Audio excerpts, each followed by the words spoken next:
Consomag spécial alimentation s'intéresse à l'agriculture biologique, une émission préparée avec le ministère de l'Agriculture et de la Pêche.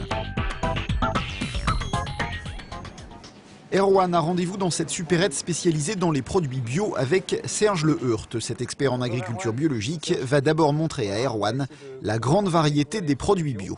Donc je vais répondre à toutes vos questions et je vous emmène dans les rayons. On peut à peu près tout produire en agriculture biologique. Des viandes rouges, de la charcuterie, du fromage, des plats cuisinés. On peut tout produire en bio à condition de n'utiliser ni engrais chimiques, ni pesticides, ni OGM. Qu'est-ce qui me garantit que ces produits sont tous bio et que... Alors, on va retrouver la garantie sur chacun des produits. On retrouve le logo AB. Donc ce logo-là me certifie que c'est bien un produit bio. Alors ce logo, il atteste que les règles de l'agriculture biologique ont été respectées à tous les stades, chez le producteur et éventuellement chez le transformateur. Et un organisme de contrôle est venu vérifier à tous les stades l'application du cahier des charges.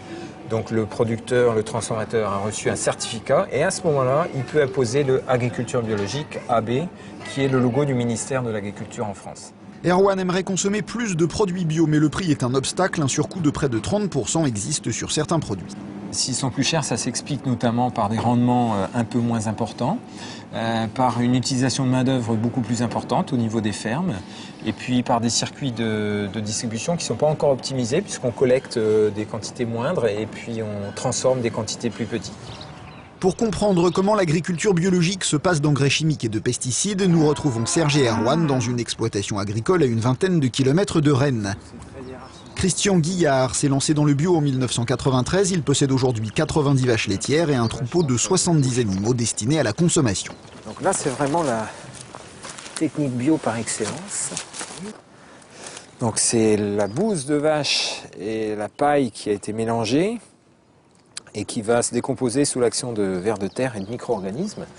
Et ce mélange-là qu'on appelle compost va être répandu sur la terre pour nourrir le sol, plutôt que de nourrir la plante à coups de fouet avec des engrais rapides et solubles qui sont issus de la chimie. Là, on a un engrais tout à fait naturel. Plus besoin d'engrais chimiques donc. Pour fertiliser l'herbe des vaches, la nature s'occupe de tout. Et pour compléter l'alimentation des animaux, ce producteur cultive aussi ses céréales. La grande différence philosophique, c'est qu'un agriculteur bio a confiance en la nature. Un agriculteur en conventionnel, il doit lutter contre la nature avec les insecticides, tuer les insectes, tuer les mauvaises herbes et les herbicides, tandis que nous, on travaille avec. En agriculture biologique, on veille particulièrement au bien-être des animaux. Notre travail en tant qu'éleveur, c'est avant tout d'avoir un troupeau en bonne santé. Et lorsqu'il y a un animal qui est malade, il faut bien entendu le soigner. Et là, on privilégie des techniques douces. Bien souvent, le mettre au repos, le mettre dans de bonnes conditions. Et après, si on n'arrive vraiment pas, et on fait appel à un vétérinaire qui a appris aussi à travailler avec nous en tant qu'agriculteur bio. Pas d'engrais chimiques, pas de pesticides, pas d'antibiotiques. Le cahier des charges est respecté. Le lait collecté peut ainsi partir à la laiterie où il sera transformé. Nous retrouvons Serge et Erwan dans une laiterie certifiée en bio. Dans cet atelier, chaque année, 15 millions de litres de lait sont transformés en beurre, en fromage frais ou en yaourt. Vous faites que des yaourts bio sur ce site? Non, nous sommes un site ce qu'on appelle mixte, bio ou non bio. Nous avons donc une séparation dans l'espace du stockage, de la réception des laits. Et nous avons ensuite des fabrications séparées dans le temps. C'est-à-dire que sur du matériel propre, préalablement nettoyé le matin de bonne heure, nous lançons une fabrication bio. Voilà. D'accord. Donc là, vous avez différentes cuves, des petites pour différentes fabrications, puisque en fonction des parfums, on n'a pas forcément des quantités importantes.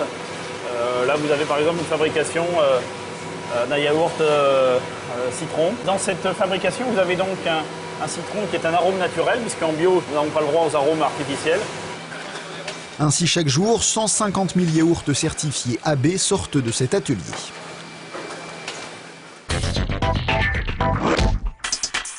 Du bio, on en trouve aujourd'hui partout, bien sûr dans les circuits spécialisés, mais aussi à la ferme, dans les grandes surfaces, sur les marchés et sur Internet. Attention, vérifiez toujours la présence sur le produit du logo AB français ou de son équivalent européen, les seules garanties officielles. Retrouvez Consomag sur les sites agriculture.gouv.fr et conso.net.